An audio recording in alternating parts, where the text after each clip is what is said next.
L'immobilier, c'est plus que se loger. C'est acheter, vendre, construire, gérer et parfois se battre pour y arriver. En France comme au Mali, les obstacles sont nombreux et les réalités souvent méconnues.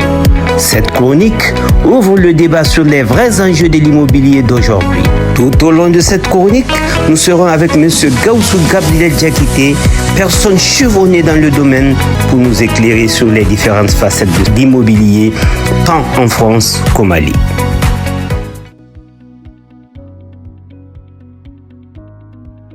Bonjour monsieur. Bonjour.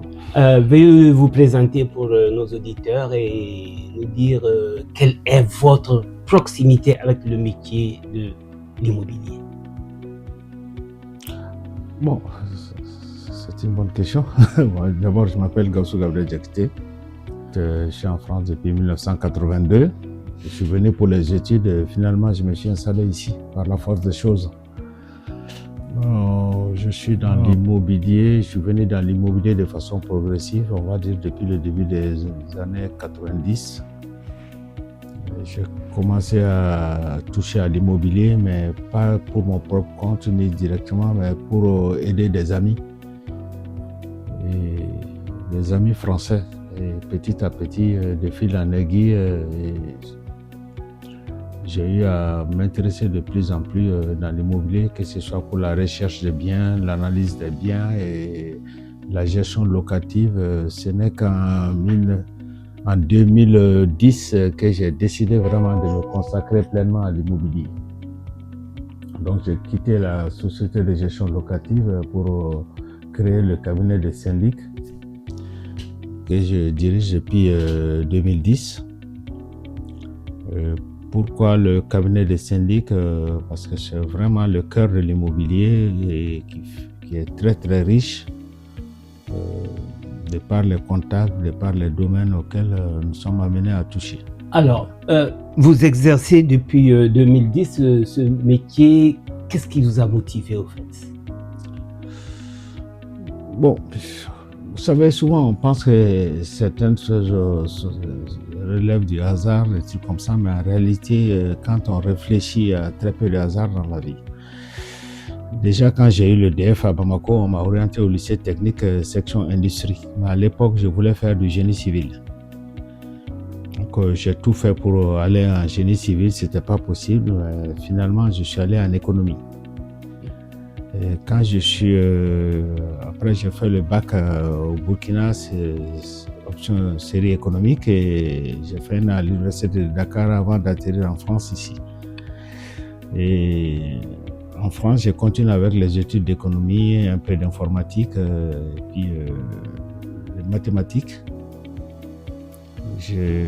Quand j'ai quitté l'école, j'ai fait une entreprise de messagerie et je ne sais pas pourquoi mes amis que j'ai connus là-bas se sont adressés à moi pour quand ils faisaient des acquisitions. C'est le lieu de leur rendre hommage, notamment à M. Daniel Saba, voilà, qui a commencé à me confier des acquisitions, à me demander des conseils, etc. Et puis toute sa famille, ses amis ont commencé à s'adresser à moi, mais c'est bien plus tard que nous avons créé une entreprise de gestion locative, à ma demande d'ailleurs, et qui plus tard est devenue une grande entreprise de gestion locative. Donc je dirais que j'avais déjà un penchant pour tout ce qui est le bâti, pour l'immobilier depuis bien longtemps, quoi. Donc c'est pas à regarder de près, c'est pas un hasard si je me suis retrouvé dans l'immobilier des années plus tard. Alors, nous allons parler du cadre de l'immobilier aussi bien en France qu'au Mali. Pensez-vous que le cadre légal français est-il un avantage pour l'immobilier?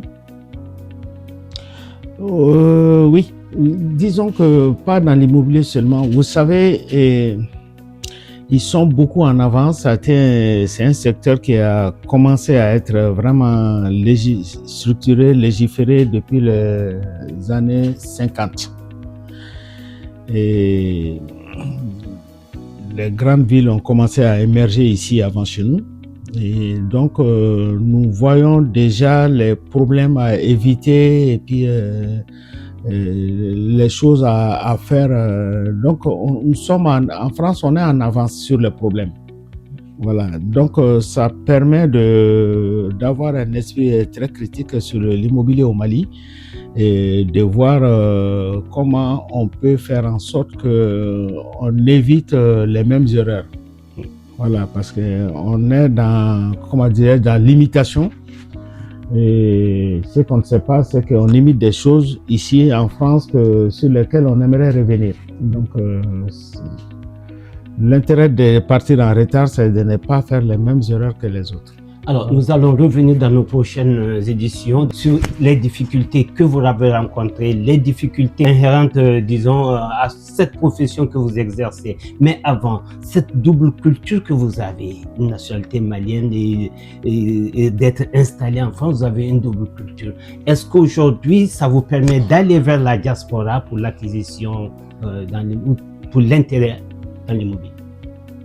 Mais bien sûr, c'est quelque chose que j'ai commencé depuis très longtemps d'ailleurs.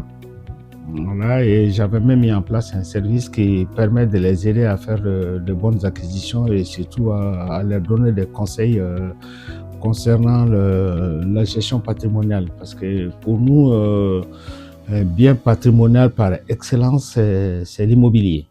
Voilà. Et c'est le premier réflexe de tout père de famille. Donc, de façon, disons que j'ai même pas attendu d'être dans l'immobilier. Depuis que j'étais étudiant, déjà, j'ai commencé à conseiller la diaspora, mais j'avoue, j'ai pas eu beaucoup de succès.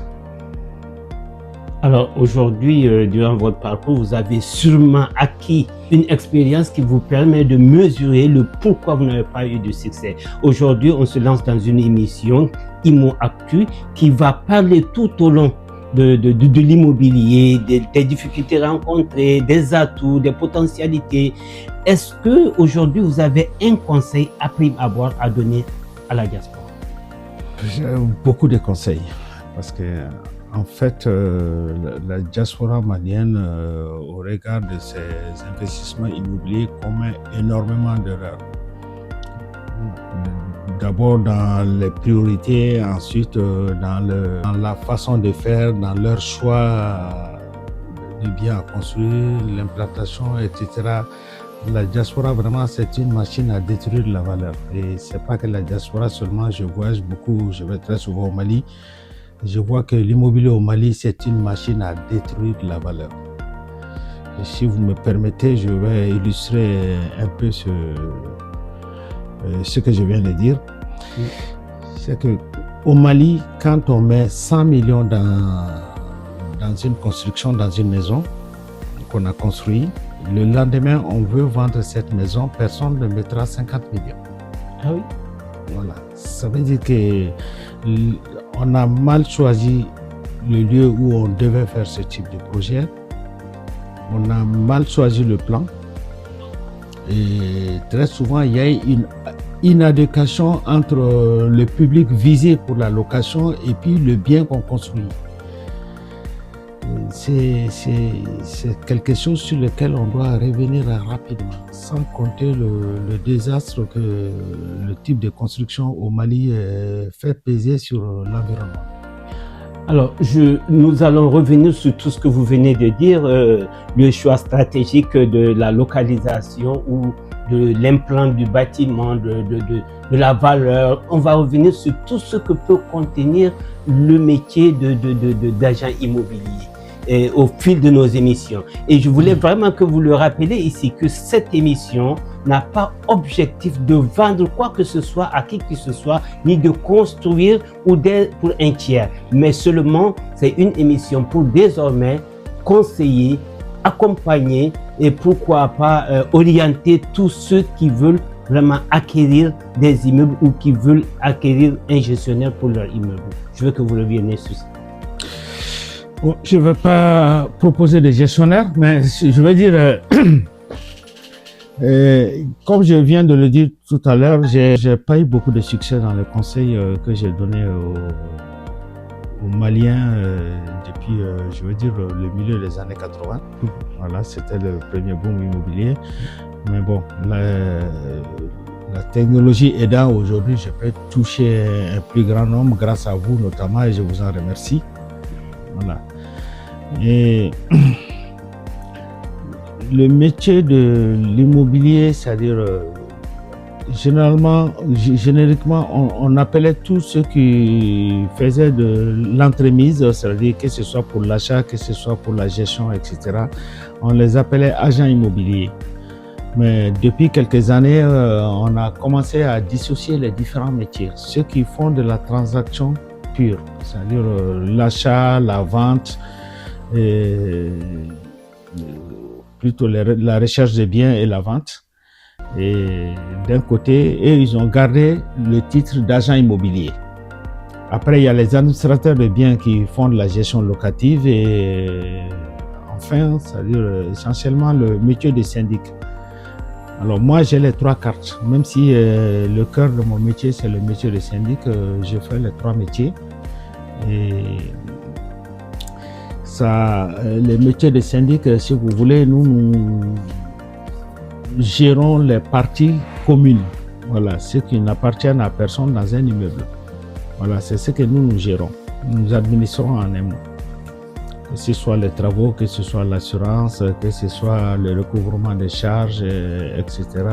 Voilà, c'est un métier, on ne peut pas dire tout ce qu'il y a dedans, puisque c'est, en un mot, on va dire tout ce qui touche au logement du moment qu'il est en copropriété. Ça, c'est pour le métier de syndic.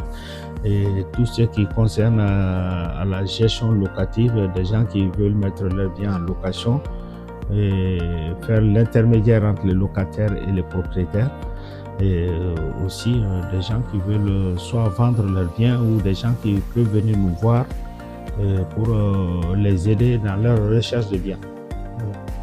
Alors, comme je l'ai dit, nous allons revenir sur tout ça dans nos prochaines éditions. Cette fois-ci, il nous revient de camper le décor, de faire savoir que cette émission a pour objectif d'informer, de sensibiliser et de conseiller tous ceux qui veulent désormais avoir des conseils en ce qui concerne l'immobilier. Monsieur Gawsu Gabriel Diakité, pour la première sortie, nous vous disons merci et à très bientôt pour d'autres émissions. Merci beaucoup.